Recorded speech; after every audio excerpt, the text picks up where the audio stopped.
अस्सलाम वालेकुम स्टूडेंट्स। आज जो हमने टॉपिक पढ़ना है वो हमारे पास है केमिकल प्रॉपर्टीज़ ऑफ बेसिस। ठीक है, अगर हम बेसिस की केमिकल प्रॉपर्टीज़ की बात करते हैं तो यहाँ हम तीन केमिकल प्रॉपर्टीज़ पढ़ेंगे बेसिस की। एक हमारे पास आ रही है रिएक्शन विद एसिड, दूसरी है reaction with ammonium salt and third number पे है प्रेसिपिटेशन ऑफ हाइड्रोक्साइड। सबसे पहले नंबर पे हम रिएक्शन विद एसिड देखते हैं। अब हमें पता है जब भी बेस जो है वो एसिड के साथ रिएक्शन करती है, यानी कि देखो ये मेरे पास क्या आ रही है, बेस आ रही है, इसका मैं एसिड के साथ रिएक्शन करवाऊंगा तो हमारे पास दो चीज़ें बनेगी, एक बनेगा साल्ट, दूसरा बनेगा वाटर। और इस रिएक्शन को हम न्यूट्रलाइजेशन रिएक्शन का भी नाम देते हैं। अब देखो यहाँ पे हमारे पास देखो HCl एसिड आ रहा है और NaOH यहाँ पे क्या है, बेस है।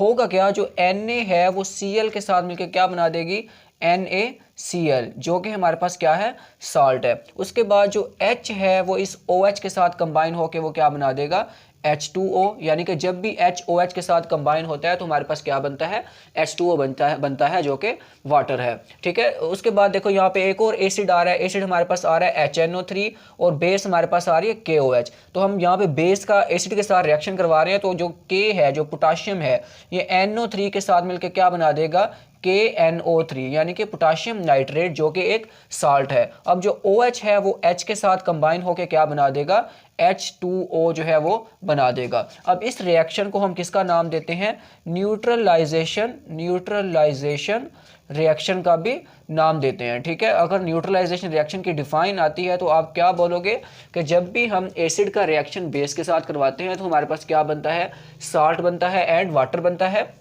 जी, जिसको हम किसका नाम देते हैं, न्यूट्रलाइजेशन रिएक्शन का नाम देते हैं। दूसरे नंबर पे आ रहा है रिएक्शन विद अमोनियम साल्ट।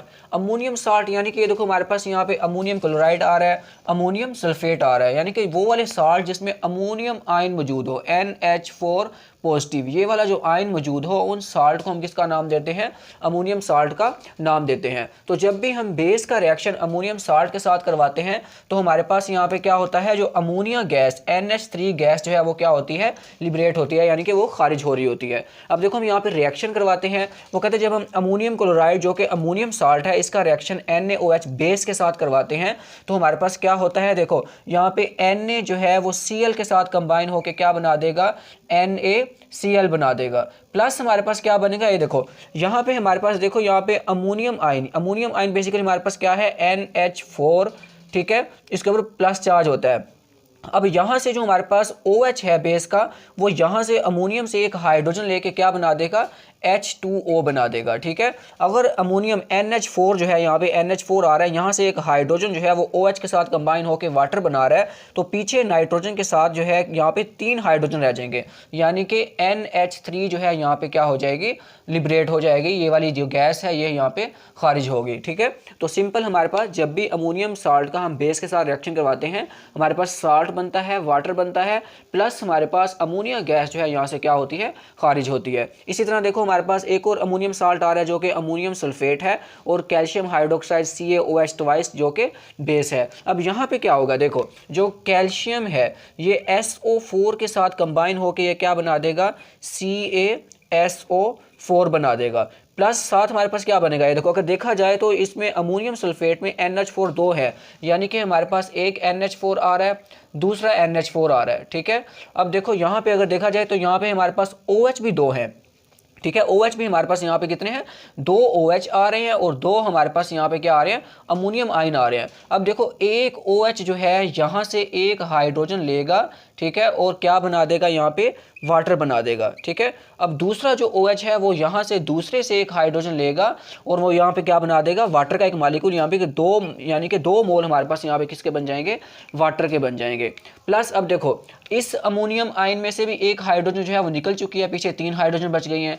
इस अमोनियम आयन में से भी एक हाइड्रोजन निकल चुकी है, पीछे 3 हाइड्रोजन बच गई हैं, यानी कि एक हमारे पास यहाँ पे अगर NH3 ये वाली बन रही है और दूसरे नंबर पे ये वाली यहाँ से भी NH3 जो है वो निकल रही है, यानी कि 2 मोल हमारे पास जो है अमोनिया गैस के यहाँ पे क्या हो रहे हैं, खारिज हो रहे हैं। ठीक है, तो सिंपल हमारे पास जो है जब भी हम बेसिस का अमोनियम साल्ट के साथ रिएक्शन करवाते हैं तो हमारे पास साल्ट बनता है, वाटर बनता है, प्लस जो हमारे पास जो मेन यहाँ पे है वो क्या है, अमोनिया गैस जो है वो क्या होती है, खारिज होती है। ठीक है, तो तीसरे नंबर पे हमारे पास जो है वो क्या है, यहाँ पे प्रेसिपिटेशन ऑफ हाइड्रोक्साइड। अब इसमें क्या होता है वो हम यहाँ पे समझते हैं। तो वो कहते हैं अगर हम यहाँ पे क्या करते हैं, वो कहते हैं साल्ट ऑफ हैवी मेटल्स, यानी कि जो हैवी मेटल है जैसे कॉपर है, आयरन है, जिंक है, लेड है, ये जो हमारे पास हैवी मेटल्स हैं, इनके जो साल्ट हैं, ठीक है, जब इनका हम क्या कराते हैं, बेस के साथ रिएक्शन करवाते हैं, तो हमारे पास जो है इनसॉल्युबल हाइड्रोक्साइड की फॉर्मेशन होती है। इनसॉल्युबल हाइड्रोक्साइड जो सॉल्युबल नहीं होते सॉल्यूशन के अंदर, ठीक है, उनको बेसिकली हम किसका नाम देते हैं, प्रेसिपिटेट का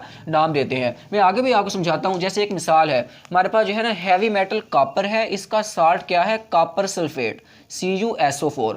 हम क्या करते हैं, इसका सॉल्यूशन बनाते हैं। ये बीकर है मेरे पास, ठीक है, बीकर के अंदर हम क्या करते हैं, जो कॉपर सल्फेट है इसका क्या बनाते हैं, सॉल्यूशन बनाते हैं, ठीक है। ये मान लो इस बीकर के अंदर मैंने जो है कॉपर सल्फेट का सॉल्यूशन बना दिया है। अब मैं क्या करूंगा, यहाँ पे जो है आउटसाइड, फ्रॉम आउटसाइड मैं यहाँ पे क्या करूंगा, बेस को ऐड करूंगा, यानी कि NaOH जो है इसको मैं यहाँ पे इस सॉल्यूशन के अंदर क्या कर दूंगा, ऐड कर दूंगा। यानी कि पहले मैंने जो है हैवी मेटल का साल्ट कॉपर सल्फेट का सॉल्यूशन बना दिया है, फिर मैंने उसके अंदर किसको ऐड कर दिया, बेस को ऐड कर दिया। अब इसमें होगा क्या है, देखो ये हमारे पास जो यहाँ पे कॉपर है, ठीक है, कॉपर जो है वो OH के साथ मिलकर क्या बना देगा, CuOH ट्वाइस बना देगा, ठीक है। यानी कि अब देखो कॉपर के साथ 2 OH अटैच है, यानी लेकिन यहाँ पे हमारे पास एक OH है, इसका मतलब है यहाँ पे इसके कितने मोल आ जाएंगे, 2 मोल आ जाएंगे।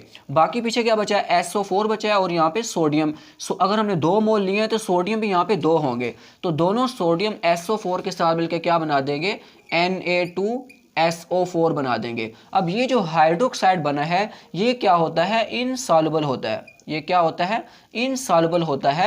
यानी कि ये देखो हमारे पास जब हमने क्या किया, कॉपर सल्फेट का सॉल्यूशन बनाया, उसके अंदर हमने NaOH को ऐड किया है, तो हमारे पास NaOH ऐड करने से हमारे पास ये वाले प्रोडक्ट बने हैं। जो सोडियम सल्फेट है ये तो इसके अंदर सॉल्युबल फॉर्म में होगा, लेकिन जो कॉपर का हाइड्रोक्साइड है ये क्या होगा, यहाँ पे इनसॉल्युबल होगा, ठीक है, यहाँ पे नीचे जाके जो है ये क्या हो जाएगा, बैठ जाएगा। ये जो इनसॉल्युबल हाइड्रोक्साइड होगा, इस इनसॉल्युबल हाइड्रोक्साइड को हम किसका नाम देते हैं, प्रेसिपिटेट का नाम देते हैं, ठीक है। तो प्रेसिपिटेट आपने समझना है ये वाला, यानी कि ये जो इनसॉल्युबल हाइड्रोक्साइड है, ठीक है, जो सॉल्यूशन के अंदर सॉल्युबल नहीं है, इसको हमने किसका नाम दे दिया है, प्रेसिपिटेट का नाम दे दिया है। अब ये जो हमारे पास प्रेसिपिटेट होते हैं ये ब्लू कलर के होते हैं, ब्लू कलर के, समझ आ रही है। तो ये आपने याद रखना है, ये हमारे पास प्रेसिपिटेट जो है वो क्या है, यहाँ पे ब्लू कलर के प्रेसिपिटेट बन रहे हैं। तो सिंपल, अब जब हम क्या करते हैं, हैवी मेटल के साल्ट का सॉल्यूशन बनाते हैं और ऊपर से बेस ऐड करते हैं, तो हमारे पास जो है यहाँ पे इनसॉल्युबल क्या बन रहे होते हैं, हाइड्रोक्साइड बन रहे हैं। देखो ये जो हाइड्रोक्साइड है ये इस इनसॉल्युबल फॉर्म में है, तो ये इसको बेसिकली हम किसका नाम देते हैं, प्रेसिपिटेशन ऑफ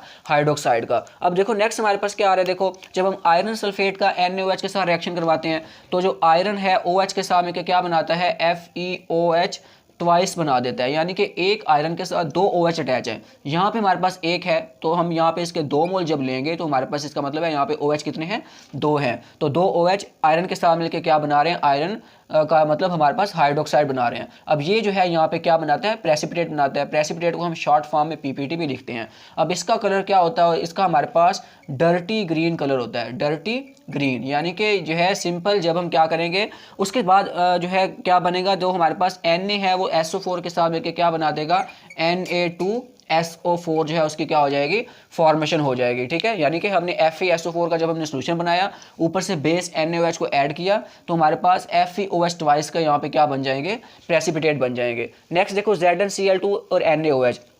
अब यहाँ पे क्या होगा, देखो जो हमारे पास Zn है वो OH के साथ कंबाइन होकर क्या बना देगा, ZnOH ट्वाइस बना देगा। यानी कि एक Zn 2 OH के साथ अटैच हो रहा है, यहाँ पे हमारे पास एक OH है, तो हम जब हम इसके 2 मोल लेंगे तो इसका मतलब है हमारे पास इक्वेशन क्या हो रही है, बैलेंस हो रही है। अब यहाँ पे Cl 2 है, Na भी 2 हैं, तो दोनों 2 Na 2 Cl के साथ मिलकर क्या बना देंगे, 2 NaCl, और ये हमारे पास सॉल्युबल होगा और इसके यहाँ पे क्या बनेंगे, प्रेसिपिटेट बनेंगे। और किस कलर के बनेंगे, वाइट कलर के जो है इसके क्या बन जाएंगे, प्रेसिपिटेट बन जाएंगे। इसी तरह कैल्शियम जो है क्लोराइड जो है वो NaOH के साथ मिलकर क्या बना देगा, तो CaOH के साथ कंबाइन होकर CaOH ट्वाइस बना देगा, ठीक है। अब यहाँ पे एक कैल्शियम 2 OH के साथ अटैच हुआ है, यहाँ पे हमारे पास एक OH है, तो इसके हम 2 मोल जब लेंगे तो इक्वेशन क्या हो जाएगी, बैलेंस हो जाएगी। और प्लस हमारे पास देखो 2 Na 2 Cl के साथ कंबाइन होकर क्या बना देंगे, 2 NaCl बना देंगे। अब जो ये जो हमारे पास हाइड्रोक्साइड बना है कैल्शियम का, ये जो है क्या बन इनसॉल्युबल फॉर्म में होता है, जिसको हम प्रेसिपिटेट का नाम दे रहे होते हैं, और इसका कलर भी हमारे पास यहाँ पे क्या होता है, वाइट कलर होता है, ठीक है। तो ये आपने जो है बड़े अच्छे से जो है ये वाले याद करने हैं।